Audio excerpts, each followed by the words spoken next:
तो hello friends, इस video में हम लेके आए हैं दिसंबर 2022 की कनोलॉजी के इम्पोर्टेंट नोट्स। इस नोट से क्या होता है कि जो जो इम्पोर्टेंट क्वेश्चन होते हैं वो हम पढ़ सकते हैं, और हमें इससे जो 50-60 पेज की जो पूरी कनोलॉजी होती है वो हमें पढ़ने की आवश्यकता नहीं होती है। और हमें जो 7-8 पेज के जो नोट्स होते हैं उसी से पढ़कर आप इम्पोर्टेंट क्वेश्चन पढ़ सकते हैं, और इसमें आपका टाइम भी बच जाएगा। तो यहाँ पर सबसे पहले हम मासिक घटनाओं का सार संहार के बारे में हम यहाँ पर पढ़ना शुरू करते हैं। तो यहाँ पर नवंबर 2022 का बरमोस सुपरसोनिक मिसाइल का हाल ही में जो परीक्षण किया गया था, और ये परीक्षण किसके द्वारा किया जाता है तो वो है DRDO के द्वारा ये बरमोस मिसाइल का परीक्षण किया जाता है। और ये कहाँ पर किया गया था तो ये है अंडमान निकोबार द्वीप समूह के ऊपर किया गया था। इसके अलावा हम अगले सवाल की बात करें जो कि यहाँ पर है, मरियम वेबस्टर ने 2022 के लिए वर्ड ऑफ द ईयर किसे चुना तो वो है गैस लाइटिंग। जो अलग अलग जो डिक्शनरी होती हैं वो प्रत्येक वर्ष वर्ड ऑफ द ईयर चुनती हैं, तो वही यहाँ पर ये डिक्शनरी है मरियम वेबस्टर। तो इसका 2022 का वर्ड कौन सा चुना गया है तो है गैस लाइटिंग। इसके अलावा हाल ही में जो मिस्र देश के नए राष्ट्रपति बने हैं वो किसे बनाया गया है तो वो है फतेह अल सीसी को नया राष्ट्रपति बनाया गया है। इसके अलावा हम अगले सवाल की बात करें तो यूनेस्को द्वारा Asia Prashant award of merit किसे दिया गया तो वह है वाइखला रेलवे स्टेशन जो कि मुंबई के अंदर स्थित है। ये पुरस्कार है जो यूनेस्को द्वारा एशिया प्रशांत अवार्ड पुरस्कार इन्हें प्रदान किया गया है।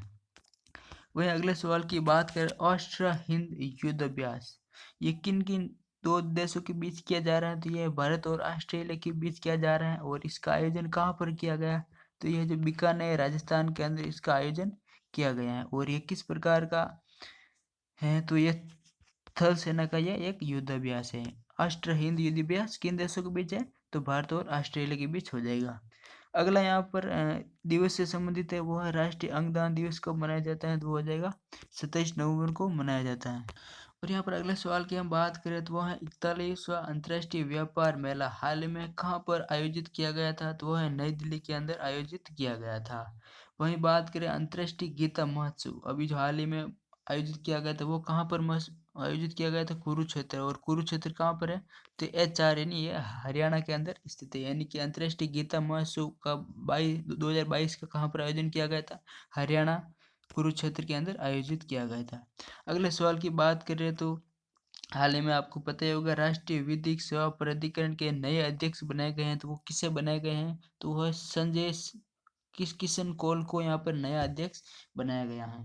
वही बात करें अगले सवाल की तो विश्व विज्ञान दिवस कब मनाया जाता है तो ये 10 नवंबर को मनाया जाता है। और विश्व विज्ञान दिवस 10 नवंबर को जो 2022 के अंदर मनाया गया था, इसकी थीम क्या रखी गई थी, इसका विषय क्या था तो वह सतत विकास के लिए बुनियादी विज्ञान। यह इसकी 2022 के विश्व विज्ञान दिवस की थीम रखी गई थी। यहाँ पर अगले सवाल की हम बात करें तो ई गवर्नेंस का 25वां सम्मेलन कहाँ पर हुआ था तो यह है जो कटरा जम्मू के अंदर हुआ था। इसके अलावा हम अगले सवाल की बात करें तो टीबी मुक्त भारत अभियान के लिए हाल ही में किसे नया एम्बेसडर नियुक्त किया गया है तो वो है जो दीपा मलिक को नियुक्त किया गया है। बात करें दीपा मलिक की तो इनका संबंध किस खेल से है तो वो देखा टेबल टेनिस से इसका संबंधित है। सॉरी, यहाँ पर करेक्शन कर लेना, दीपा मलिक टेबल टेनिस से संबंधित नहीं है बल्कि यहाँ पर एक गोला फेंक से संबंधित, यानी ये एथलीट है, पैरा एथलीट ये खिलाड़ी है। वही बात करें हम अगले सवाल की तो यहाँ पर पुरस्कार से संबंधित है 2022 मेजर ध्यानचंद खेल रत्न पुरस्कार किसे प्रदान किया गया है तो वो है शरद कमल अंचना को यहाँ पर प्रदान किया गया है। और इसके अलावा अगले बात करें हाल ही में पाकिस्तान के जो पूर्व जनरल थे जनरल वाजपा, उन्होंने यहाँ पर कार्यकाल समाप्त हो गया है। और अब यहाँ जो 17वां सेना प्रमुख किसे बनाया गया है तो वो है जनरल असीम मुनीर को यहाँ पर पाकिस्तान का नया सेना प्रमुख बनाया गया है। और यहाँ पर ये पहले जो पाकिस्तान की खुफिया एजेंसी ISI के प्रमुख भी रह चुके थे। इसके अलावा हम अगले सवाल की बात करें तो वह 2022 का वैश्विक प्रौद्योगिकी शिखर सम्मेलन कहाँ पर आयोजित हुआ था तो यह नई दिल्ली के अंदर आयोजित हुआ था। और इसकी थीम क्या रखी गई थी, यानी 2022 के वैश्विक प्रौद्योगिकी शिखर सम्मेलन की थीम क्या थी तो वह जियो पॉलिटिक्स एंड टेक्नोलॉजी, ये इसकी थीम रखी गई थी। इसके अलावा हम अगले सवाल की बात करें, जो 2025 में जो कबड्डी विश्व कप होने वाला है, इसकी मेजबानी किस देश को दी गई है? तो यहाँ पर ये ब्रिटेन को यहाँ पर दी गई है। यहाँ पर इसके अलावा हम अगले पेज की बात करें तो यहाँ पर हाल ही में जो यूपीएससी के नए अध्यक्ष यानी संघ लोक सेवा के नए अध्यक्ष कौन बना है? तो वो हो जाएगा प्रीति सूदन को जो नया अध्यक्ष बनाया गया है। इसके अलावा हम बात करें तो आसियान के जो कि पहले 10 देश थे और अब आसियान के अंदर 11वां देश कौन सा बन गया है? तो वो है पूर्वी तिमोर। पूर्वी तिमोर किस महाद्वीप में स्थित है? तो ये एशिया महाद्वीप में स्थित है और ये इंडोनेशिया से अलग होकर 2002 के अंदर ये नया देश बना था। वहीं बात करें आसियान की स्थापना कब हुई थी? तो 1987 के अंदर इसकी स्थापना हुई थी। वहीं बात करें आसियान का मुख्यालय कहाँ पर है? तो वो है जो जकार्ता इंडोनेशिया के अंदर इसका मुख्यालय है। और यहाँ पर ये इंपॉर्टेंट याद रख लेना है, 11वां देश किससे बनाया गया है? तो पूर्वी तिमोर को आसियान का 11वां सदस्य बनाया गया है। अब हम अगले सवाल की बात करें तो यहाँ पर अंतर्राष्ट्रीय हॉकी महासंघ का नया अध्यक्ष किसे बना गया है? तो है मोहम्मद तैयब इकबाल, जो कि पाकिस्तान के हैं। इन्हें यहाँ पर अंतर्राष्ट्रीय हॉकी महासंघ का नया अध्यक्ष बनाया गया है। इसके अलावा हम अगले सवाल की बात करें तो आईसीसी T20 वर्ल्ड कप जो कि 2022 का भी समापन हुआ था, इसका आयोजन ऑस्ट्रेलिया के अंदर किया गया था और इसमें विजेता टीम कौन सी थी? तो वो है जो इंग्लैंड इसमें जो विजेता टीम थी। और उप विजेता की बात की जाए तो पाकिस्तान इसमें उप विजेता टीम थी। वहीं बात करें सर्वाधिक रन किसने बनाए थे? तो यहाँ पर विराट कोहली ने 296 सर्वाधिक रन बनवाए थे। और यहाँ पर सर्वाधिक विकेट की बात की जाए, यहाँ पर हसरंगा थे जो कि श्रीलंका के खिलाड़ी है। उन्होंने जब 15 विकेट लिए थे और उन्होंने सर्वाधिक विकेट उन्हीं के थे। और बाकी इसके अलावा खेल परिदृश्य के अंदर भी हम इसके यहाँ पर विस्तार से इसके बारे में यहाँ पर चर्चा करेंगे। इसके अलावा हम अगले सवाल की बात करें तो एशियन कप टेबल टेनिस प्रतियोगिता 2022 में कांस्य पदक जीतकर इस प्रतियोगिता में पदक जीतने वाली पहली भारतीय महिला कौन बनी? तो है मनिका बत्रा। जिसका संबंध किस खेल से है? तो वहाँ पर यह टेबल टेनिस से संबंधित है। और उस समय हमने उसमें जो टेबल टेनिस बनाते हैं, दीपिका मलिक का हमने टेबल टेनिस बना दिया था, जो कि सही नहीं है। दीपिका मलिक एथलीट है और पैरा एथलीट है। और यहाँ पर टेबल टेनिस का संबंध किस है? तो वो है मनिका बत्रा का संबंध टेबल टेनिस से है। तो यहाँ पर जो मासिक घटनाओं का जो प्रमुख सार संगार था वो तो हमने पढ़ लिया है। और अगला जो आ जाता है अंतर्राष्ट्रीय परिदृश्य, जिसमें हम इसमें अंतर्राष्ट्रीय स्तर पर जो भी करंट जी के सवाल बनते हैं उसके बारे में यहाँ पर हम चर्चा करेंगे। तो हम बात करें अंतर्राष्ट्रीय परिदृश्य की, तो यहाँ पर जो कि हमने पहले प्रश्न में भी पढ़ा था, आसियान के 11 सदस्यीय देश कौन सा बन गया? पूर्वी तिमोर बन गया है।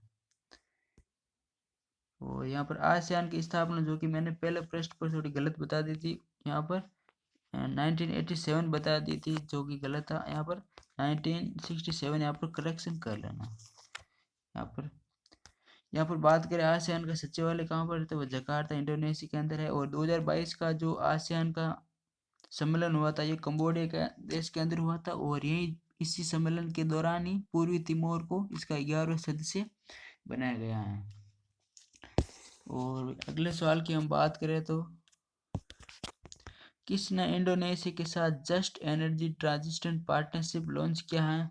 तो हो जाएगा इंटरनेशनल पार्टनर्स ग्रुप, शॉर्ट में बोला जाए तो IPD। इन्होंने जो इंडोनेशिया के साथ just energy transition partnership launch की है। इसके अलावा हम यहाँ पर अगला सवाल एक इंडेक्स के बारे में है और वो है नेटवर्क रेडीनेस इंडेक्स 2022। तो यहाँ पर सबसे पहले तो सवाल बन जाता है कि ये किसके द्वारा जारी की जाती है? तो हो जाएगा पोर्टुलान संस्थान, जो कि पुर्तगाल देश की एक संस्था है, इसके द्वारा ये जारी की जाते हैं। और बात करें इस रिपोर्ट में शीर्ष स्थान किसका है? तो अमेरिका का इसमें शीर्ष स्थान प्राप्त हुआ। वही भारत की स्थिति की बात करें तो 2021 के अंदर भारत का 67वां स्थान था और अब वर्तमान भारत का 61वां स्थान हो गया, यानी कि कुल 6 पायदान में इसमें भारत ने सुधार किया है। और इसमें शीर्ष स्थान किसका है? वो है अमेरिका का, इसमें शीर्ष स्थान है, वो आपको याद रख लेना है। और बात करें तो 2022 में भारत का स्कोर क्या था? 61 जो है वो है इसका स्थान है। बात करें स्कोर क्या है तो वहाँ पर हो जाएगा 51.19 है जो इसका स्कोर है। यहाँ पे आप थोड़ा अगर जहाँ पर डीप क्वेश्चन पूछे जाते हैं वहाँ पर इस तरह के क्वेश्चन भी पूछ लिए जाते हैं, स्कोर भी पूछ लिए जाते हैं। तो यहाँ पर स्कोर और स्थान आपको दोनों ही याद रखना चाहिए। इसके अलावा अगले सवाल की हम बात करें तो सत्र 2022-23 की GPAI, इसको क्या होता है ये? तो यह है global partnership on artificial intelligence. इसकी अध्यक्षता किसे प्रदान की गई थी? यहाँ पर ये भारत को प्रदान की गई है। और किस देश के द्वारा प्रदान की गई थी? ये जो फ्रांस के द्वारा भारत को जो प्रदान की गई है। और यानी कि जो पिछली बार का जो हुआ था ये फ्रांस के अंदर ही हुआ था और वहीं पर इसकी भारत की अध्यक्षता सौंपी गई है 2022-23 के लिए। इसके अलावा आपको पता ही होगा जो G20 का जो G20 का जो 18वां शिखर सम्मेलन है वो भी भारत को ही इसकी अध्यक्षता प्रदान की गई है। और 1 दिसंबर 2022 से भारत इसकी अध्यक्षता प्राप्त हो गई है। और 2023 का जो शिखर सम्मेलन यानी कि सितंबर 2023 में जो होने वाला है वो भारत के अंदर ही होने वाला है और नई दिल्ली के अंदर होने वाला है। और अभी हाल ही में जो G20 की जो शेरपा मीटिंग हुई थी वो कहाँ पर हुई थी? तो यह जो उदयपुर के अंदर आयोजित की गई थी। वही बात करें G20 शिखर सम्मेलन जो 2023 में भारत में होगा, इसके लिए जो अध्यक्षता सौंपी गई है वो भारत में है, लेकिन भारत की ओर से किसे अध्यक्ष बनाया गया इसके लिए? तो वो है अमिताभ कांत को इसमें अध्यक्ष बनाया गया है। यह भी आपको याद रख लेना है। वही बात करें G20 की जो 2021 के अंदर ये कहाँ पर आयोजित हुई थी? ये रोम इटली के अंदर ये आयोजित हुई थी जो कि 16वें नंबर की थी। और इस बार इंडोनेशिया के अंदर हुई है वो 17वें नंबर की है। और भारत में होने वाली है वो 18वीं बैठक होगी। और यहीं पर हमने ये पूरा पढ़ लिया है। और इसमें जो 2022 की थीम क्या रखी गई है G20 की? तो 7 बड़े सशक्त बने, ये इसकी थीम रखी गई है। अब यहाँ पर अगले रिपोर्ट की हम बात करें तो वह है जलवायु परिवर्तन प्रदर्शन सूचकांक 2022 की यहाँ पर बात करते हैं। इस रिपोर्ट में बात करें तो सबसे पहले तो ये सवाल बन जाता है कि ये रिपोर्ट किसके द्वारा जारी की जाती है? तो यह जो German watch new climate institute के द्वारा ये जारी की जाती हैं। और वहीं बात करें इसमें शीर्ष स्थान किस देश को प्राप्त हुआ है? तो हो जाएगा डेनमार्क को इसमें शीर्ष स्थान पर प्राप्त हुआ है। यानी कि 1 से 3 तक की टॉप पर कोई भी रैंक नहीं है, लेकिन चौथे स्थान पर है वो है डेनमार्क है। लेकिन फिर भी बात करें सर्वोच्च स्थान किसका है? तो वो डेनमार्क का ही माना जाएगा। वही भारत की स्थिति की इसमें बात करें तो भारत में इसमें जो 8वां स्थान प्राप्त हुआ, यानी जलवायु परिवर्तन प्रदर्शन सूचकांक 2023 में भारत का कितना स्थान है? तो वो जो 8वां स्थान है। अब यहाँ पर बात करते हैं जहाँ पिछली जो रिपोर्ट थी उसमें भारत का स्थान कितना था? तो वो 10वां स्थान था। और इसमें 2 पायदान भारत में अब सुधार हुआ है और अब भारत का स्थान कितना हो गया? 8वां स्थान हो गया है जलवायु परिवर्तन प्रदर्शन सूचकांक के अंदर। अब हम अगले सवाल की बात करें तो अमेरिका ने किन देशों को करेंसी मॉनिटरिंग यानी मुद्रा निगरानी सूची से हटा दिया है? तो इन्होंने जो कुल 5 देशों को इसमें इस सूची से हटाया है जिनमें भारत भी शामिल है। और वो भारत के अलावा 5 देश कौन कौन से हैं? तो वो हो जाएगा भारत, इटली, मैक्सिको, थाईलैंड और वियतनाम। इन 5 देशों को मुद्रा निगरानी सूची से अमेरिका ने हटा दिया है, करेंसी मॉनिटरिंग लिस्ट से हटा दिया है। अब हम यहाँ पर अगले सवाल की बात करें तो संयुक्त राष्ट्र सुरक्षा परिषद की नवंबर 2022 मंथ की अध्यक्षता किसे सौंपी गई है? यानी कि हर महीने यहाँ पर सुरक्षा परिषद की अध्यक्षता सौंपी जाती है तो वह घाना देश को सौंपी गई है जो कि एक अफ्रीकन देश है। और वहीं अगर भारत की बात करें तो जनवरी 2022 की जो अध्यक्षता थी वो भारत को ही सौंपी गई थी। और वही बात करें जनवरी 2023 की अध्यक्षता किसे सौंपी गई तो वह जापान को सौंपी गई है। और यह इसमें इस क्रोनोलॉजी में अब मैं नवंबर मंथ का दिया हुआ है वो किस देश को सौंपी गई है? तो घाना देश को सौंपी गई है जो कि एक अफ्रीकन देश है। अब हम बात करते हैं अगले सवाल की तो वह विश्व की पहली वैदिक घड़ी कहाँ पर स्थापित की जाएगी? तो वो उज्जैन के अंदर स्थापित की जाएगी। उज्जैन कहाँ पर है? तो MP के अंदर स्थित है। तो यहाँ पर विश्व की पहली वैदिक घड़ी कहाँ पर स्थापित की जाएगी? तो वह है उज्जैन MP के अंदर स्थापित की जाएगी। इसके अलावा यहाँ पर एक पहल की शुरुआत की गई है, वो पहल है मध्य पूर्वी हरित पहल। ये किसके द्वारा शुरू की गई है? तो ये सऊदी अरेबिया के जो प्रिंस है मोहम्मद बिन सलमान, इनके द्वारा ये पहल की शुरुआत की गई। और ये पहल किससे संबंधित है? तो ये पर्यावरण और ग्लोबल वार्मिंग से संबंधित है, यानी पर्यावरण की सुरक्षा के लिए यह पहल शुरू की गई है। अब हम अगले सवाल की बात करें तो यहाँ पर दुनिया की सबसे लंबी ट्रेन अब्दुल्ला बर्निंगा मार्ग पर किस देश द्वारा शुरू की गई है? तो है स्विट्जरलैंड देश के द्वारा ये शुरू की गई है। बात करें इस ट्रेन की लंबाई कितनी है, तो है जो 1910 मीटर इसकी ट्रेन की लंबाई है। यानी दुनिया की सबसे लंबी ट्रेन किस देश के अंदर शुरू की गई है, तो वो स्विट्जरलैंड आपको याद रखना है। वहीं बात करें जलवायु परिवर्तन का, जो COP27 का आयोजन कहाँ पर हुआ था, तो ये मिस्र देश के अंदर आयोजन हुआ था। और वहीं हम अगले सवाल की हम यहाँ पर बात करें, वैसे इसकी बात करें मिस्र देश के अंदर आयोजित हुआ और मिस्र का कौन सा शहर है, तो वह है शर्म अल शेख। यह जो शहर है मिस्र का, इस शहर के अंदर ये आयोजित किया गया था। तो वैसे तो सीधे तौर पर आप इतना याद रख सकते हैं कि COP27 का आयोजन कहाँ पर हुआ था, मिस्र के अंदर हो जाता। और फिर भी अगर थोड़ा डीप क्वेश्चन पूछ लिया तो शर्म अल शेख शहर के अंदर ये आयोजन किया गया था। अब हम अगले सवाल की बात करें तो है 2022 AP7 क्या है, तो ये एक क्षुद्र ग्रह है। आपको बस इतना याद कर लेना, सीधे तौर पे आप पूछ ला जा सकते हैं कि 2022 7 एक क्या है, तो यहाँ पर ये एक क्षुद्र ग्रह है। अब हम अगले सवाल की बात करें तो भारत और गैबोन के बीच पहली विदेश मंत्रालय स्तर की बैठक कहाँ पर हुई थी, तो यहाँ पर ये 2022 के अंदर ये नई दिल्ली के अंदर इसकी बैठक की आयोजित की गई थी। तो यहाँ पर यह है जो हमने अंतर्राष्ट्रीय जो स्तर पर जो भी सवाल बनते हैं उसको हम पढ़ चुके हैं। और अब हम यहाँ पर पढ़ेंगे जो राष्ट्रीय स्तर पर जो भी सवाल बनते हैं उसके बारे में हम यहाँ पर पढ़ने वाले हैं। तो यहाँ पर सबसे पहला ही टॉपिक आ जाता है भारत का 53वां अंतर्राष्ट्रीय फिल्म महोत्सव हाल ही में जो कहाँ पर आयोजन किया गया, तो यह जो गोवा के अंदर आयोजित किया गया था।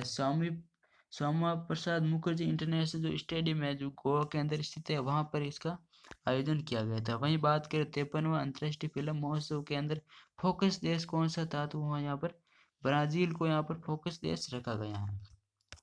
और वहीं यहाँ पर इस महोत्सव में जो जो अवार्ड दिए गए हैं उसके बारे में यहाँ पर हम पढ़ लेते हैं। तो अवार्ड की हम बात करें तो महोत्सव के उद्घाटन समारोह के अंदर किस फिल्म को यहाँ पर प्रदर्शित किया गया था, तो वो है अल्मा एंड ऑस्कर। इस फिल्म का यहाँ पर ये नाम है। इसको है जो उद्घाटन समारोह की यह फिल्म थी। और इस फिल्म की बात करें निर्देशक कौन है, तो यहाँ पर डाइटर बर्नर इसके अध्यक्ष हैं।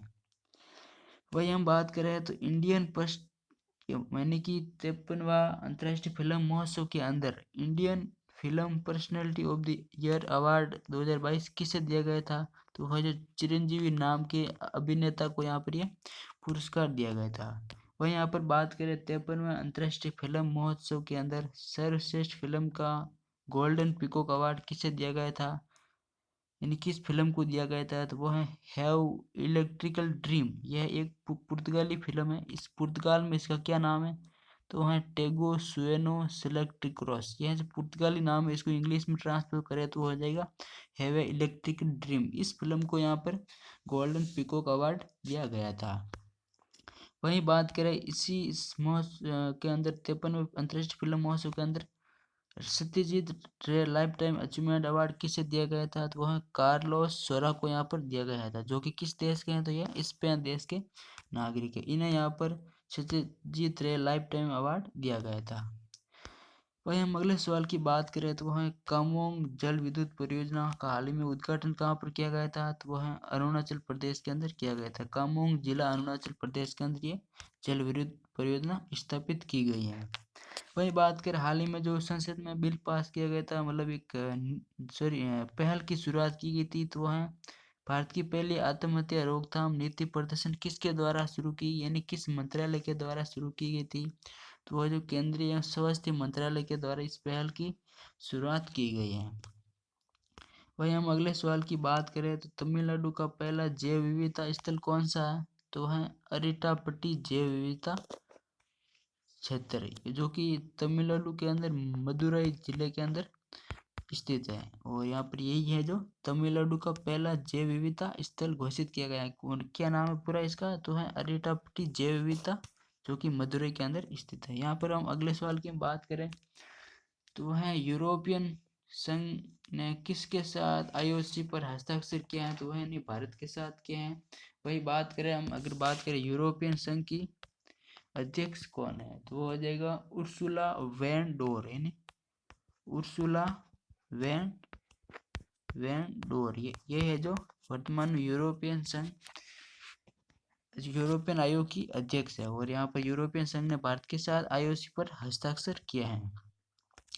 अब हम अगले सवाल की बात करें तो वह है स्टैचू ऑफ प्रोस्पेरिटी, जो कि किन की है, तो यहाँ पर ये केम्पेगौड़ा की है। मतलब ये फिर जो सीधे तौर पर यहाँ पर बात करें जो नाद प्रभु केम्पेगौड़ा, ये पूरा नाम है।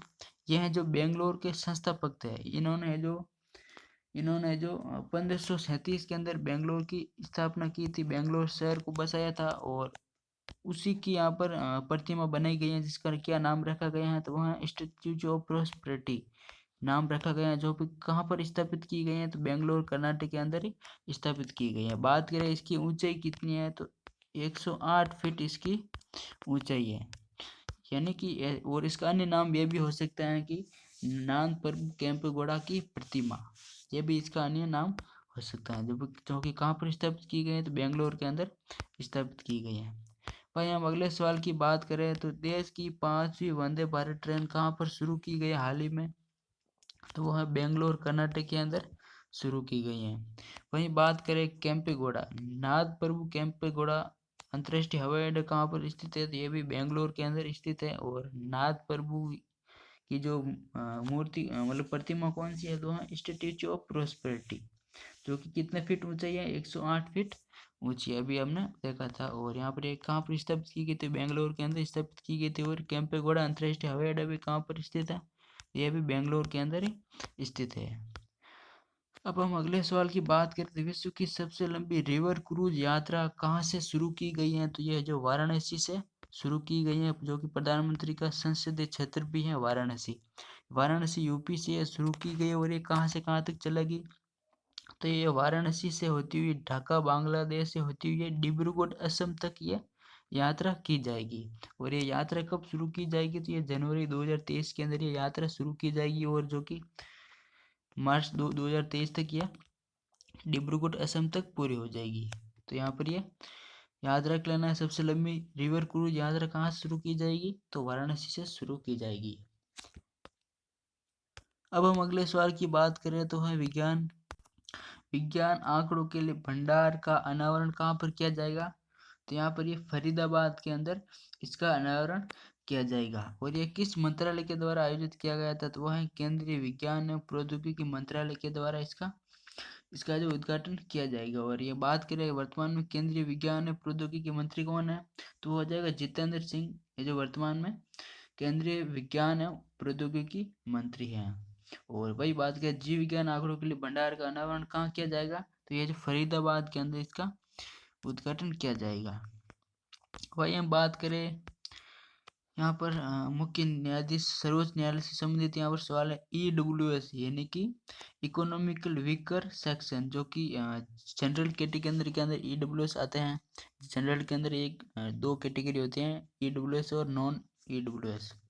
तो यहाँ पर इकोनॉमिकली वीकर सेक्शन के लिए आरक्षण संबंधी संविधान संशोधन की वैधता की पुष्टि की है। और ये किस संशोधन की वैधता की पुष्टि की है, तो 103वां संविधान संशोधन 2019 के अंदर जो आया था उसकी यहाँ पर पुष्टि की गई है।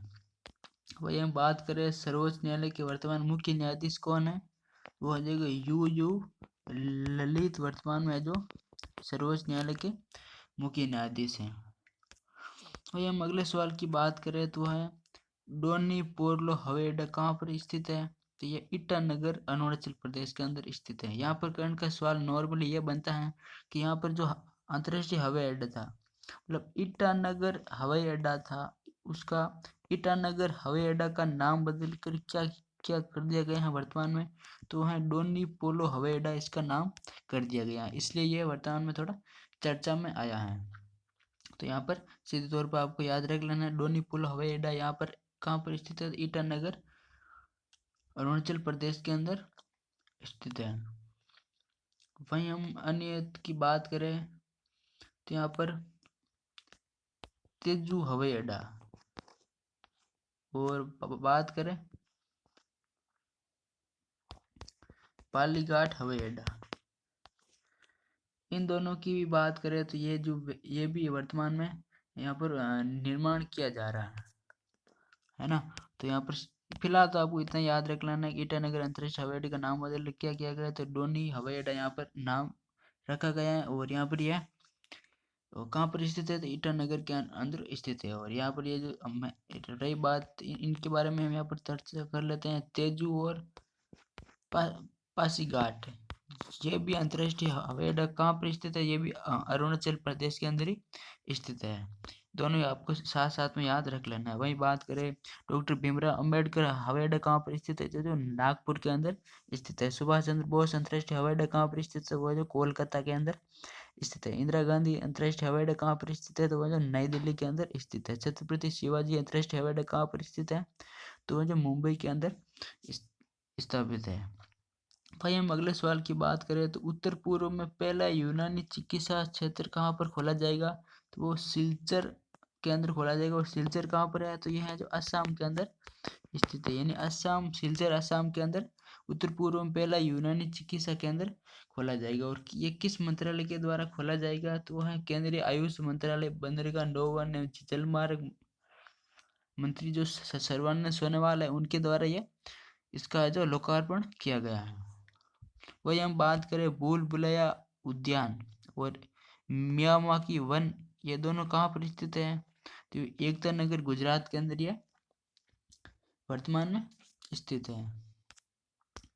वही हम जो राष्ट्रीय परिदृश्य के सवाल तो थे वो तो हम पढ़ चुके हैं। और अब हम पढ़ेंगे वो है अंतरिक्ष एवं रक्षा प्रौद्योगिकी के बारे में। यहाँ पर इसरो, नासा, इनके द्वारा जो भी प्रमुख रॉकेट अंतरिक्ष में छोड़े गए हैं उनके बारे में यहाँ पर जो भी प्रमुख करण जी के बनते हैं उसके बारे में हम यहाँ पर चर्चा करेंगे। तो यहाँ पर बात कर लेते हैं। तो इसरो द्वारा ऑन सेट और भूटान सेट, जो कि भूटान का उपग्रह है, तो इसरो द्वारा ऑन सेट और भूटान सेट उपग्रह किस रॉकेट से लॉन्च किया गया है, तो PSLV C54 के द्वारा यह लॉन्च किया गया है। और यहाँ पर बात करें इसरो की ये लॉन्च कहाँ से किया जाता है, तो यह आंध्र प्रदेश के हरिकोटा में सतीश धवन अंतरिक्ष केंद्र से यह हमेशा लॉन्च किए जाते हैं। इसरो यहाँ पर अधिकांश अपने रॉकेट यहीं से लॉन्च करता है। और इनको भी यहाँ पर PSLV polar satellite launch vehicle PSLV 54 से इनको लॉन्च किया गया है। वही बात करें इसरो से अन्य अन्य सवाल की, तो इसरो द्वारा साउंडिंग रॉकेट RS-200 का 200वां सफल प्रमोशन कहाँ पर किया गया था, यह थुम्बा घाटी, जो कि तिरुवनंतपुरम के अंदर केरल के अंदर स्थित है, वहाँ पर इनको ये लॉन्च किया गया है RS-200। वही हम बात करें अगले सवाल की, फिर से इसरो से संबंधित सवाल है। वहाँ इसरो ने गगनयान कार्यक्रम के लिए पैराशूट एयर ड्रॉप का जो सफल परीक्षण किया था वो कहाँ पर किया था, तो वहाँ जो झांसी UP के अंदर इसको स्थापित किया। आपको पता ही है भारत जो गगनयान के तहत 2 पुरुष प्लस 1 महिला को यहाँ भारत अंतरिक्ष में भेजने की यहाँ पर पूरी तैयारी चल रही है। और इसमें रूस की यहाँ पर भारत मदद लेगा। और उसकी यहाँ पर उसी से यहाँ पर पैराशूट एयर ड्रॉप का सफल परीक्षण किया गया था, जो कि कहाँ पर किया गया, UP के अंदर किया गया है। भाई हम अगले सवाल की बात करें तो आर्टेसिस फर्स्ट उपग्रह किसके द्वारा लॉन्च किया गया, तो यह जो नासा के द्वारा लॉन्च किया गया था। और ये इससे संबंधित एक और सवाल बन जाता है कि आर्टेसिस 3 क्या है, तो ये यहाँ पर एक चंद्रमा द्वारा फिर से नासा के द्वारा मानव भेजने की यहाँ पर ये प्लानिंग है। और ये उसी मिशन का नाम है आर्टेसिस 3, जो कि 2025 के अंदर यहाँ पर चंद्रमा पर फिर से जो मानव को चंद्रमा पर भेजने की यहाँ पर नासा की योजना है। और ये उस मिशन का नाम है। वही हम बात करें गेम 100 रॉकेट किस देश का है, तो यह जो ईरान देश का ये रॉकेट है। वही बात करें फाल्कन हेवी रॉकेट यहाँ हाल ही में किसके द्वारा लॉन्च किया गया है, तो ये जो अमेरिका की जो प्राइवेट कंपनी है एलन मस्क की जो कंपनी है स्पेस एक्स के द्वारा ये फाल्कन हेवी रॉकेट लॉन्च किया गया है। और यहाँ पर यह इसरो यहाँ पर फाल्कन आते ही यहाँ पर आपको स्पेस एक्स से याद रखना, यहाँ पर नासा नहीं कर देना है आपको। अगले सवाल की बात करें तो यहाँ पर भारत और जापान के द्वारा यहाँ पर एक संयुक्त रूप से चंद्रमा के जो पीछे वाला जो भाग है अंधेरी हिस्से में खोज के लिए एक संयुक्त रूप से एक मिशन की प्लानिंग है। और वो किन देशों के बीच है, तो वो जो भारत और जापान देश के बीच है, और दोनों ही भारत की इसरो प्लस जापान की जाक्सा, इन दोनों अंतरिक्ष एजेंसी के द्वारा ये मिलकर इस मिशन को अंजाम दिया जाएगा, यानी ये मिशन भेजा जाएगा। इसके अलावा यहाँ पर बात करें तो इसरो द्वारा लॉन्च भारत का पहला प्राइवेट रॉकेट कौन सा है, तो है विक्रम एस। और ये किस मिशन के तहत है, तो ये प्रारंभ मिशन के तहत, भारत का प्रारंभ मिशन के तहत भारत का पहला प्राइवेट रॉकेट कौन सा लॉन्च किया गया है, विक्रम एस रॉकेट लॉन्च किया गया, जो कि इसरो के द्वारा लॉन्च किया गया है नवंबर 2022 के अंदर। यहाँ पर हम बात करते हैं कि चीन का अंतरिक्ष स्टेशन का नाम क्या है, तो चीन ने जो 2022 के अंदर यहाँ पर सफलतापूर्वक अपने अंतरिक्ष स्टेशन को लॉन्च कर दिया है, और उसका नाम क्या है, तो यहाँ पर तियांगयोंग इसका नाम है। वही बात करें भारत की, तो भारत ने अपना अंतरिक्ष स्टेशन कब तक बनाने की योजना है, तो 2030 तक भारत अपना स्वयं का अंतरिक्ष स्टेशन बनाएगा। तो यहाँ पर जो अंतरिक्ष और प्रौद्योगिकी के बारे में जो सवाल बनते थे वो यहाँ पर हम पढ़ चुके हैं, और अब हम आने वाला है आर्थिक परिदृश्य से जो संबंधित जो भी सवाल बनते हैं उसके बारे में यहाँ पर हम एक एक करके चर्चा कर लेते हैं।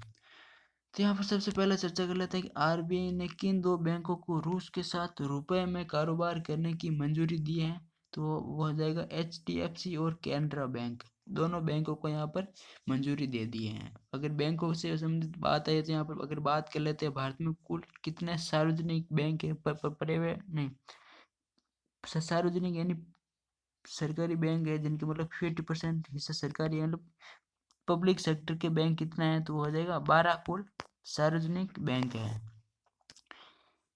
और यहाँ पर ये भी आपको याद रख लेना है, HDFC और कैनरा बैंक को ये जो रुपए के अंदर कारोबार करने की मंजूरी दे दी है, किस देश के साथ, तो रूस देश के साथ। अगले सवाल की हम बात करें तो स्थापित ग्रेड इंटरएक्टिव अक्षय ऊर्जा क्षमता में शीर्ष स्थान किस राज्य का है, तो यहाँ पर कर्नाटक का इसमें शीर्ष राज्य है। वही बात करें दूसरे स्थान पर, तो यहाँ पर दूसरे स्थान पर तमिलनाडु है, और तीसरे स्थान पर गुजरात का इसमें अक्षय ऊर्जा में स्थान है। इसके अलावा अगले सवाल की बात करें तो यहाँ पर एक पुरस्कार से संबंधित एक सवाल आ जाता है, और वह है इंडिया एग्री बिजनेस पुरस्कार 2022 किसे प्रदान किया गया था, तो यह जो राष्ट्रीय मत्स्य विकास बोर्ड को यहाँ पर यह पुरस्कार प्रदान किया गया है। अगले सवाल की हम बात करें तो एग्रो वर्ल्ड 2022 का मेले का आयोजन कहाँ पर किया गया था, तो यह नई दिल्ली के अंदर इसका मेले का आयोजन किया गया है। अब हम अगले सवाल की बात करें तो किस मंत्रालय ने हरित पतन पौध परिवहन के लिए भवन के पहले उत्कृष्ट केंद्र का शुभारंभ किया है, तो हो जाएगा मतलब किस मंत्रालय के द्वारा, वो हो जाएगा केंद्रीय पतन पौध एवं परिवहन जल मार्ग मंत्रालय के द्वारा। और बात करें ये केंद्रीय पतन पौध परिवहन जल मार्ग और आयुष मंत्री कौन है, तो हो जाएगा सर्बानंद सोनोवाल, जो कि पहले जो असम के मुख्यमंत्री थे। अब हम अगले सवाल की हम बात करें हाल ही में डिजिटल रुपए यानी ई रुपया, यानी कि साइन के तौर पर देखा जाए तो ई रुपया इस प्रकार बनता है। ई रुपया किसके द्वारा लॉन्च किया गया है, तो आरबीआई की, जो कि भारत की पहली डिजिटल करेंसी भी है। यानी ई रुपया यानी पहली डिजिटल करेंसी है, किसके द्वारा लॉन्च किया गया है, तो ये आरबीआई के द्वारा इसे शुरू किया गया है। अगले सवाल की हम बात करें तो यूनिफॉर्म गोल्ड प्राइज यानी कि सोने का एक समान कीमत रखने वाला कारोबार शुरू करने वाला पहला राज्य कौन सा है, तो है केरल, जहाँ पर पूरे राज्य में सोने की एक समान रेट रखी गई है पूरे राज्य में। तो यहाँ पर ये किस राज्य के द्वारा ये कारोबार शुरू किया गया, तो वह जगह केरल के द्वारा शुरू किया गया है। बात करें अगले सवाल की, तो हाँ वित्त वर्ष 22-23 में भारत का शीर्ष उर्वरक आपूर्तिकर्ता देश कौन सा है, तो यहाँ पर हो जाएगा रूस, यानी कि सर्वाधिक भारत ने जो रूस से ही उर्वरक को खरीदा है, शीर्ष आपूर्तिकर्ता देश है रूस। इसके अलावा हम अगले सवाल की बात की जाए तो हाल ही में ballistic missile defence interceptor AD first के दूसरे फेज का सफल परीक्षण किसके द्वारा किया गया है, तो यहाँ पर ये डीआरडीओ के द्वारा किया गया है। और डीआरडीओ की स्थापना की बात करें तो 1958 इसकी स्थापना हो जाएगी। और यहाँ पर अगले सवाल की बात की जाए तो अग्नि 3 का सफल परीक्षण कहाँ पर किया गया है, तो ये एपीजे अब्दुल कलाम द्वीप से किया गया है। और ये बात करें अग्नि किस प्रकार की मिसाइल है, तो यहाँ पर ये सतह से हवा की मिसाइल है। और तो अब हम पढ़ते हैं प्रादेशिक परिदृश्य, यानी कि जो राजस्थान का जो भी राज्य स्तर का जो भी करंट जीके के सवाल बनते हैं उसके बारे में अब यहाँ पर हम चर्चा करने वाले हैं। जो कि राजस्थान लेवल पर जो भी एग्जाम्स होते हैं उसमें यहाँ पर जैसे सीईटी के एग्जाम है उनमें ये काफ़ी इंपॉर्टेंट बनता है और उनमें यहाँ पर करंट जीके सवाल यहाँ पर बनने की पूरी संभावना होती है। तो यहाँ पर हम बात करें तो मुख्यमंत्री बाल गोपाल योजना, मुख्यमंत्री निःशुल्क यूनिफॉर्म योजना जो कि हाल ही में मुख्यमंत्री अशोक गहलोत के द्वारा शुरू की गई है। और ये योजना किन कक्षाओं के विद्यार्थियों के लिए है, तो यह जो 1 से 8 तक की कक्षाओं को निःशुल्क यूनिफॉर्म वितरण की जाएगी। तो यह है जो योजना इससे 1 से कक्षा 8 के लिए लागू होती है और जो कि राजस्थान सरकार द्वारा हाल ही में इसे लागू किया गया था। इसके अलावा बात करें तो कितने राजस्थानी हस्तशिल्पकारियों को यहाँ पर शिल्प गुरु पुरस्कार दिया गया है। तो यहाँ पर शिल्प गुरु पुरस्कार की बात करें तो कुल 5 राजस्थान के शिल्पकारों को यह पुरस्कार प्रदान किया गया है। और वहीं बात करें शिल्प गुरु राष्ट्रीय पुरस्कार, तो यह है जो कुल 14 शिल्पकारों को यह पुरस्कार प्रदान किया गया था। और ये यहाँ पर ये किसके द्वारा दिया गया, मतलब दिया गया है, तो ये नई दिल्ली के अंदर विज्ञान भवन के अंदर इन पुरस्कारों को यहाँ पर प्रदान किया गया है। वही हम बात करें अगले सवाल की, तो वह है राजस्थान ग्रामीण पर्यटन योजना की शुरुआत कब की गई है। मुख्यमंत्री अशोक गहलोत के द्वारा ये योजना है जो 24 अक्टूबर 2022 को इसकी शुरुआत की गई है। वहीं हम अगले सवाल की बात करें तो वह सरोवर फेलोशिप सम्मान किसे मिला है, तो ये वह ई अरुणा को ये पुरस्कार प्रदान किया गया है। वहीं हम बात करें G20 की जो शेरपा मीटिंग हुई थी अभी ये उदयपुर के अंदर आयोजित हुई थी और इसकी अध्यक्ष मतलब किस में रखा गया, मतलब जो 18वां शिखर सम्मेलन है G20 का वो भारत की इसकी अध्यक्षता करेगा। और यह जो शेरपा मीटिंग रखी गई है इसके अंदर अध्यक्ष किसे बनाया गया है, तो है जो अमिताभ कांत को इसमें अध्यक्ष बनाया गया है। और बाकी हम पढ़ ही चुके हैं कि जो पिछले साल का जो G20 का शिखर सम्मेलन हुआ था 2021 का, वो रोम इटली के अंदर हुआ था, 2022 का इंडोनेशिया के अंदर हुआ था और 2023 का सितंबर 2023 में नई दिल्ली भारत के अंदर ये आयोजित होने वाला है और ये विदेश मंत्रालय के द्वारा ये आयोजित किए जाते हैं। वही हम अगले सवाल की बात करें तो आईईडी से निपटने के लिए राजस्थान का स्थान कितना नंबर का है, तो यहाँ पर आईईडी से निपटने के लिए आईईडी की बात करें तो वह इम्प्रोवाइज एक्सप्लोसिव डिवाइस, ये इसका फुल फॉर्म होता है। ये इससे निपटने के लिए यह जो राजस्थान का है जो इसमें तीसरा स्थान है। अब हम बात करें अगले पुरस्कार की, तो वह गोपाल रत्न पुरस्कार 2022 किसे दिया गया है, तो इसे हरि सिंह को यह पुरस्कार प्रदान किया गया है। और यह पुरस्कार है जो 26 नवंबर यानी दुग्ध दिवस पर यह प्रदान किए जाते हैं। अब हम बात करें अगले सवाल की, तो 2022 में राजस्थान कितने कलाकारों को संगीत नाटक अकादमी अमृता पुरस्कार प्रदान किया गया है, तो कुल 5 जनों को यहाँ पर यह पुरस्कार प्रदान किया गया है। वही हम अगले सवाल की बात करें तो शत्रुनाशक अभ्यास का आयोजन कहाँ पर किया गया है, तो यह बीकानेर के अंदर इसका आयोजन किया गया है। बात करें हिंद ऑस्ट्रा, जो कि ये भी बीकानेर के अंदर आयोजित किया गया था और यह किन देशों के बीच हुआ था हिंद ऑस्ट्रा, तो ये भारत और ऑस्ट्रेलिया के बीच आयोजित किया गया था। और इसके अलावा अगले सवाल की हम बात करें तो राजस्थान के किन पुलिस अधिकारी को अर्जुन पुरस्कार दिया गया है, तो यहाँ पर 2 पुलिस अधिकारी को अर्जुन पुरस्कार दिया गया है जिसमें पहला है ओम प्रकाश मिठावल, दूसरा है साक्षी कुमार। इन दोनों को यहाँ पर अर्जुन पुरस्कार यहाँ पर प्रदान किया गया है। अगला यहाँ पर एक पुरस्कार संबंधित सवाल आ जाता है, वह बिजनेस एक्सलेंस अवार्ड 2022 किसे दिया गया है, तो यहाँ पर हिंदुस्तान जिंक लिमिटेड को यहाँ पर यह पुरस्कार दिया गया है। अगले सवाल की हम यहाँ पर बात करें तो वह Rajiv Gandhi fitness digital institute का शिलान्यास कहाँ पर किया गया है, मुख्यमंत्री अशोक गहलोत के द्वारा, तो ये जोधपुर राजस्थान के अंदर इसका उद्घाटन किया गया है। वही हम बात करें दिव्यांग सशक्तिकरण के लिए किसको राष्ट्रीय पुरस्कार 2022 प्रदान किया गया है, तो अलवर जिले को यहाँ पर ये प्रदान किया गया है। बात करें देश का पहला राजेंद्र प्रसाद अवार्ड किसे दिया गया है, तो ये रमेश अरोड़ा को ये दिया गया है जो जिसका संबंध राजस्थान से ही है। इन्हें जो देश का पहला राजेंद्र प्रसाद अवार्ड प्रदान किया गया है। अगले सवाल की हम बात करें तो वह मानक अलंकरण समारोह का आयोजन कहाँ पर हुआ था, ये जोधपुर राजस्थान के अंदर इसका आयोजन हुआ था। अगले सवाल की हम यहाँ पर बात करें तो वहाँ राजस्थान ब्रजभाषा अकादमी का 38वां स्थापना समारोह कहाँ पर हुआ था, तो ये जयपुर के अंदर इसका आयोजन किया गया था। वही हम बात करें युद्धाभ्यास की तो गरुड़ युद्धाभ्यास का आयोजन भी कहाँ पर किया गया है, तो ये इसका आयोजन है जो जोधपुर के अंदर किया गया है। और वही बात करें ये किन किन देशों के बीच किया जाता है, तो यह जो भारत और फ्रांस के बीच यहाँ पर ये गरुड़ युद्धाभ्यास आयोजित किया जाता है। और बात करें ऑस्ट्रो हिंद की तो अभी हमने पढ़ा है ये भारत और ऑस्ट्रेलिया के बीच आयोजित किया जाता है और यह जो बीकानेर के अंदर इसका आयोजन किया गया था। अब हम बात करें सीएम गहलोत द्वारा नवंबर 2022 में कितने नर्सिंग कॉलेजों का शिलान्यास हाल ही में किया गया है, तो वह 19 नर्सिंग कॉलेजों का शिलान्यास किया गया है।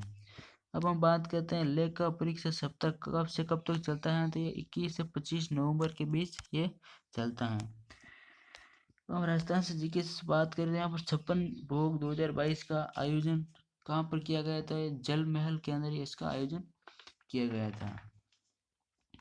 हम बात करते हैं 2022 का स्कॉच गोल्ड अवार्ड किसको दिया गया है, तो यहाँ पर जन कल्याण पोर्टल को यह प्रदान किया गया है। श्री महावीर जी का महामस्तकाभिषेक कहाँ पर किया गया, तो करौली के अंदर यह संपन्न हुआ था। वही बात करें अमराजी भगत का जो प्रसिद्ध क्षेत्र है यहाँ पर ये कहाँ पर स्थित है, वो चित्तौड़गढ़ राजस्थान के अंदर स्थित है। यहाँ पर बात करें दिव्यांगों के लिए पर्सन विद डिसेबिलिटी की शुरुआत कब की गई है, तो 4 नवंबर 2022 को यहाँ पर ये राजस्थान राज्य सरकार द्वारा ये शुरू किया गया है। वही हम बात करें इंडिया स्टोन मार्ट 2022 का आयोजन कहाँ पर किया गया, तो ये जयपुर के अंदर इसका आयोजन किया गया था। और बात करें मानगढ़ धाम कहाँ पर स्थित है, ये बांसवाड़ा के अंदर स्थित है, जो कि आदिवासियों से यह संबंधित है। जिस प्रकार से जलियांवाला बाग हत्याकांड की घटना हुई थी उस प्रकार यहाँ पर मानगढ़ धाम के अंदर भी 1913 के अंदर यहाँ पर आदिवासियों ने अंग्रेजों के खिलाफ प्रदर्शन किया था। उसमें यहाँ पर अंग्रेजों के द्वारा इस पर गोलियां चला दी गई थी जिसमें बहुत सारे लोगों की मृत्यु हुई थी। तो ये उसी से ये मानगढ़ धाम इस संबंधित है, जो कि आदिवासियों से संबंधित है। यहाँ पर ये ऐतिहासिक स्थल है। वहीं पर बात करें राजस्थान के 35वें पुलिस महानिदेशक किसे बनाया गया है, तो वह उमेश मिश्रा को यहाँ पर बनाया गया है। और यहाँ पर बात करें उत्तर प्रदेश से संबंधित करंट जीके से बात करें तो यहाँ पर मुख्यमंत्री योगी के द्वारा उत्तर प्रदेश का पहला डेटा सेंटर कहाँ पर उद्घाटन किया गया था, ग्रेटर नोएडा यूपी के अंदर यह इसका उद्घाटन किया गया है। तो यहाँ पर जो प्रादेशिक परिदृश्य से संबंधित जो भी राज्य स्तर के जो सवाल बनते थे वो हमने यहाँ पर पढ़ चुके हैं। और अब हम जो पढ़ने वाले हैं वो है पुरस्कार एवं सम्मान संबंधित जो भी प्रमुख पुरस्कार से संबंधित सवाल बनते हैं, जो जो वर्तमान पुरस्कार दिए गए हैं वो हम यहाँ पर पढ़ लेते हैं। तो यहाँ पर खेल से संबंधित बात करें तो मेजर ध्यानचंद खेल रत्न पुरस्कार किसे प्रदान किया गया था, इसकी चर्चा हम पहले पृष्ठ पर भी की थी। तो वह शरद कुमार अजंता को यहाँ पर प्रदान किया गया था। और इसका संबंध किससे है, तो यहाँ पर टेबल टेनिस से इसका संबंधित है। वही बात करें 2022 के अंदर कितने खिलाड़ी को अर्जुन पुरस्कार प्रदान किया गया था, तो यहाँ पर 25 खिलाड़ियों को यहाँ पर प्रदान किया गया था। इसमें 25 खिलाड़ियों में अगर कुछ प्रमुख खिलाड़ियों की यहाँ पर मैं बात करूँ तो जैसे कि लक्ष्य सेन है, आर प्रज्ञानंद है, जीवन सिंह जो कि तीरंदाजी संबंधित है, और यहाँ पर सुशील देवी और शास्त्री कुमारी इनको यहाँ पर ये प्रदान किया गया था। यहाँ पर जीवन ज्योत इसमें नहीं आएगा, यह द्रोणाचार्य पुरस्कार के अंदर आएगा। द्रोणाचार्य पुरस्कार की बात करें तो यहाँ पर नियमित स्तर पर यहाँ पर 4 जनों को द्रोणाचार्य पुरस्कार दिया गया है। और यहाँ पर लाइफ टाइम अचीवमेंट के तौर पर बात करे जाते हैं यहाँ पर 3 जनों को यहाँ पर दिया गया, कुल 7 जनों को यहाँ पर 2022 में द्रोणाचार्य पुरस्कार प्रदान किया गया था। और उन सभी 7 जनों का यह नाम यहाँ पर आप देख सकते हैं। और जिन्हें लाइफ टाइम अचीवमेंट के तौर पर इन्हें दिया गया था उनका तीनों का नाम आप यहाँ पर देख सकते हैं। और इन्हें जो आपको नाम याद रख लेना, ये परीक्षा की दृष्टि से काफ़ी इंपॉर्टेंट होते हैं। और पीडीएफ के अंदर भी इसमें आप विस्तृत रूप में क्रोनोलॉजी में भी आप विस्तृत रूप से इसमें पढ़ सकते हैं। वही हम बात करें मौलाना आजाद अब्दुल कलाम आज़ाद ट्रॉफी के विजेता कौन रहे इस बार, तो है गुरु नानक देव विश्वविद्यालय जो कि अमृतसर के अंदर स्थित है। इन्होंने ये जो यहाँ पर मौलाना अब्दुल कलाम आज़ाद ट्रॉफी विजेता रही हैं। वही हम बात करें तेनजिंग नार्गो पुरस्कार 2022 किन को प्रदान किया गया, तो यहाँ पर 3 खिलाड़ी को ये प्रदान किया गया है। तो पहला है नैना धाकड़ी को, दूसरा है सुबन धनंजय को और भवानी सिंह को। इन तीनों खिलाड़ी को ये प्रदान किया गया है, मतलब इन्हें प्रदान किया गया है। वही बात करें चैंपियन ऑफ द अर्थ पुरस्कार 2022 किसे दिया गया, तो है पूर्णिमा देवी को ये पुरस्कार दिया गया था। बात करें 2022 के जेसीबी साहित्य पुरस्कार से, तो यहाँ पर यह कुल 4 जनों को दिया गया था, जिसमें गीतांजलि श्री को दिया गया था। और किसकी कृति के लिए दिया गया था, वह टॉम ऑफ सेंट के लिए दिया गया था। और वही बात करें दूसरे नंबर पर, तो वह मनोरंजन बायापरी को यहाँ पर दिया गया था। और इसकी कृति कौन सी है, तो वह ईमान इसकी कृति है। तीसरे नंबर पर बात करें तो वह सुदैन काबिमो को यह दिया गया था। किस कृति के लिए दिया गया था, वह सॉन्ग ऑफ द सोल, इनके यहाँ पर यह दिया गया था। और वही चौथे व्यक्ति की बात की जाए तो वह साली तामी, इनको यहाँ पर दिया गया था। इनकी कृति क्या है, वली। इनको जो जेसीबी साहित्य पुरस्कार 2022 प्रदान किए गए हैं।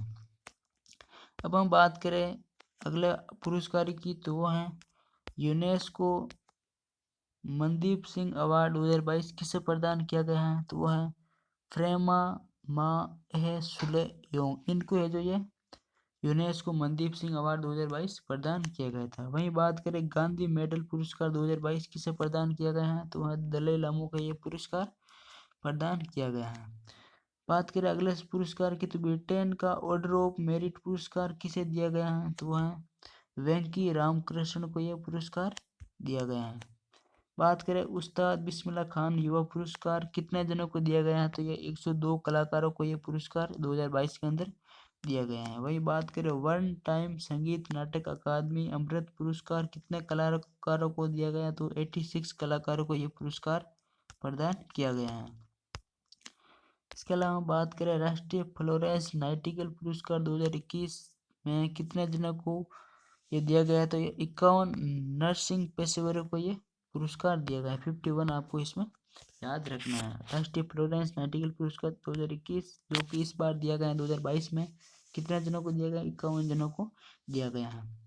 अगले सवाल की यहाँ पर बात करें तो किस भारतीय को फ्रांस का सर्वोच्च सम्मान प्रदान किया गया है हाल ही में, वह अरुणा साईराम को यह प्रदान किया गया है। 2022 के अंदर फ्रांस का सर्वोच्च सम्मान दिया गया।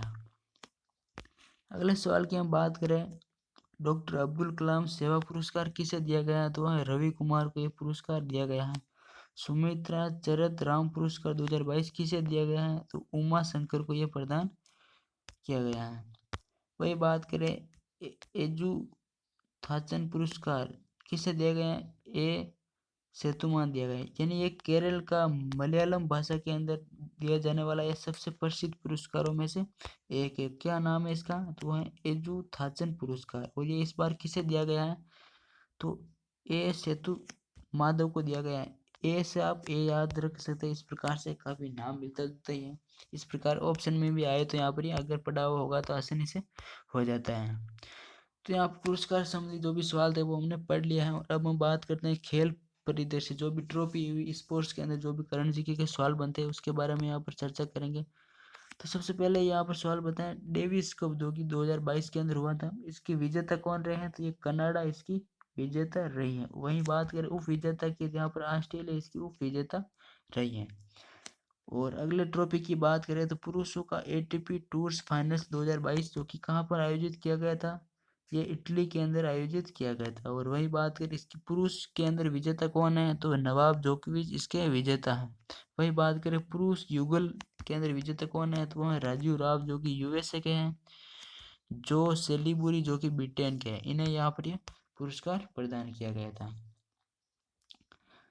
और इसके अलावा यहाँ पर WTA फाइनल्स का भी दिया गया है, यूएई के अंदर आयोजित किया गया था। और ये इसके अंदर महिलाओं के अंदर ये विजेता दिए हुए हैं। इसके अलावा यहाँ पर शॉर्ट में ये भी याद रख सकते हैं कि बिली जीन की 2022 के अंदर विजेता कौन है, तो यहाँ पर स्विट्जरलैंड के अंदर है। अब हम बात करते हैं सबसे इम्पोर्टेंट और यहाँ पर सबसे ज़्यादा चर्चित में से रहा है वो है ICC T20 वर्ल्ड कप 2022। बात करें इसमें ये कहाँ पर आयोजित किया गया था, ये ऑस्ट्रेलिया के अंदर आयोजित किया गया था। इसमें कुल 16 टीमों ने भाग लिया था। और वही इसकी विजेता टीम कौन रही थी, तो यहाँ पर इंग्लैंड रही थी। 5 विकेटों से इंग्लैंड ने जो इसमें जीत हासिल की थी। और वहीं इन्होंने पाकिस्तान ने इनको 137 रन बनाकर 38 रन का लक्ष्य है जो इंग्लैंड को दिया था। और इसमें सबसे इम्पोर्टेंट सवाल में से बात करते हैं तो यहाँ पर प्लेयर ऑफ द सीरीज किसे दिया गया, तो वह सैम करन जो कि इंग्लैंड के खिलाड़ी है, इन्हें यहाँ पर प्लेयर ऑफ द सीरीज दिया गया है। और T20 विश्व कप 2022 के अंदर सर्वाधिक रन किस खिलाड़ी के हैं, तो यहाँ पर विराट कोहली के सर्वाधिक रन है, 296 रन इन्होंने यहाँ पर बनवाए हैं। वह सर्वाधिक विकेट की बात कही जाए तो वह हैं वानिंद हसरंगा जो कि श्रीलंका के खिलाड़ी है, और इन्होंने कुल 15 विकेट लिए थे, और इस प्रकार ये इन्होंने सर्वाधिक विकेट लेने वाले खिलाड़ी है इसमें बन गए हैं।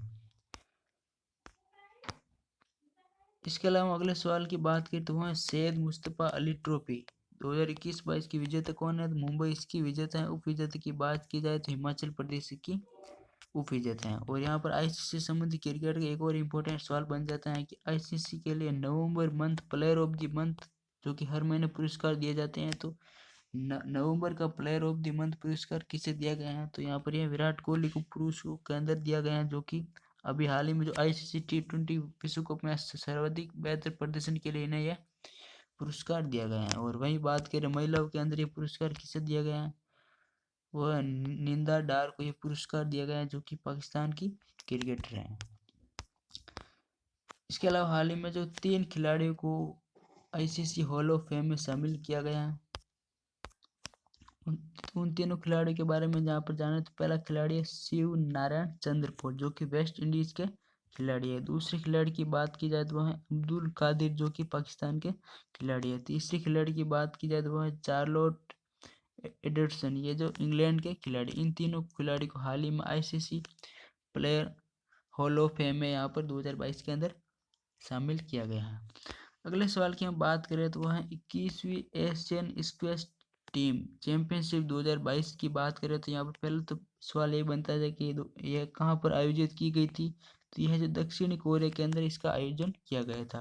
और बात करें विजेताओं के बारे में तो यहाँ पर पुरुष के अंदर किस टीम ने ये विजय पुरस्कार जीता था, तो ये भारत ने इन्होंने स्वर्ण पदक जीता था। और महिला में बात करें तो किन्होंने स्वर्ण पदक जीता था, वो हांगकांग की टीम ने इन्होंने स्वर्ण पदक जीता था ये। और ये कौन सा चैंपियन, तो ये स्क्वैश से संबंधित है। अब हम बात करें वो है ASBC एशियन स्टील जो कि ये टूर्नामेंट किस खेल से संबंधित है, यह बॉक्सिंग से संबंधित है। और वही बात करें ये 2022 के अंदर इसका आयोजन कहाँ पर किया गया था, तो ये जॉर्डन देश के अंदर इसका आयोजन किया गया था। और विजेताओं की बात की जाती है इसमें सर्वाधिक पदक भारत का रहा, इसमें जो भारत ने कुल 12 पदक जीते थे, जिसमें 4 स्वर्ण पदक है, 2 रजत पदक है और 6 कांस्य पदक हैं। इस प्रकार इन्होंने भारत ने सर्वाधिक इसमें पदक जीता था। और यह बॉक्सिंग की चैंपियनशिप है और इसमें सर्वाधिक भारत ने पदक जीते हैं, तो इस हिसाब से आपको इसमें याद रखना है क्योंकि ये काफ़ी इंपॉर्टेंट बन जाते हैं। और इसका आयोजन भी याद रख लेना, इसका जॉर्डन के अंदर इसका आयोजन किया गया था। इसके अलावा जो उत्तर पूर्व में जो ओलंपिक का आयोजन किया जाता है, जो सेकेंड ओलंपिक का आयोजन हाल ही में किया गया, तो ये शिलोंग जो कि मेघालय की राजधानी है वहाँ पर इसका आयोजन किया गया था। और उत्तर पूर्वी ओलंपिक 2022 में इसका शुभंकर क्या रखा गया था, तो वह NEO इसका शुभंकर रखा गया है। और इसमें जो आयोजन किया गया था इसमें पदकों की बात की जाती है, इसमें सर्वाधिक पदक कितने जीते हैं, तो वो हो जाएगा यहाँ पर मणिपुर ने इसने सर्वाधिक पदक जीते हैं और 240 पदक से सम्मिलित हो जाते हैं। यहाँ पर 88 स्वर्ण पदक है, इसमें 75 रजत पदक है और 77 इसमें कांस्य पदक है। इस प्रकार कुल 240 पदक जीते हैं। और वही बात करें उत्तर पूर्व ओलंपिक में सेकेंड स्थान पर कौन सी टीम रही है, तो वो असम राज्य का इसमें सेकेंड स्थान पर रहा जिसने 203 पदक कुल जीते हैं। पहला स्थान किसका है, तो हो जाएगा मणिपुर और दूसरे स्थान की बात की जाए तो असम हो जाएगा। इसके अलावा हम अगले चैंपियनशिप की बात की जाए तो यहाँ पर जो 2025 के अंदर जो विश्व कबड्डी कप होने वाला है, इसकी मेजबानी किस देश को प्रदान की गई है, तो ये है जो वेस्ट मिडलैंड्स ये देश है, इसको यहाँ पर ये मेजबानी प्रदान की गई। यहीं पर 2025 का कबड्डी विश्व कप का आयोजन किया जाएगा। यहाँ पर जो स्पोर्ट्स से संबंधित यहाँ पर जो सभी सवाल हम यहाँ पर पढ़ चुके हैं। और अब जो अंतिम पेज है उसमें हम यहाँ पर प्रमुख नियुक्ति के बारे में पढ़ेंगे। जो निधन हुए थे उसमें हुआ तो उसके बारे में यहाँ पर पढ़ेंगे। और जो प्रमुख पुस्तकें हैं उसके बारे में यहाँ पर हम पढ़ने वाले हैं।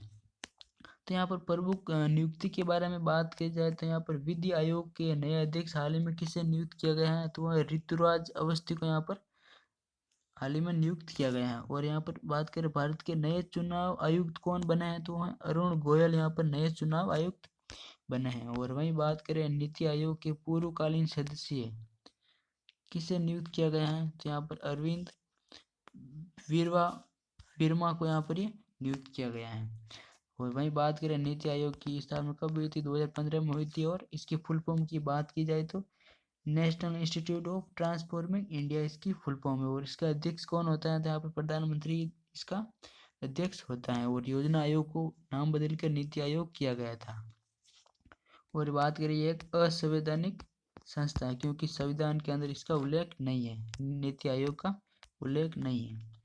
अब हम बात करें अगले सवाल की, तो देश के 50वें मुख्य न्यायाधीश के रूप में किसे नियुक्त किया गया, तो वह DV चंद्रचूड़ को यहाँ पर नियुक्त किया गया। बात करें 49वें नंबर पर कौन है, तो वो हो जाएगा UU ललित जो मुख्य न्यायाधीश है। और इसमें 50 मुख्य न्यायाधीश कौन है, तो वो कौन बनेंगे, तो वह DV चंद्रचूड़ बनेंगे।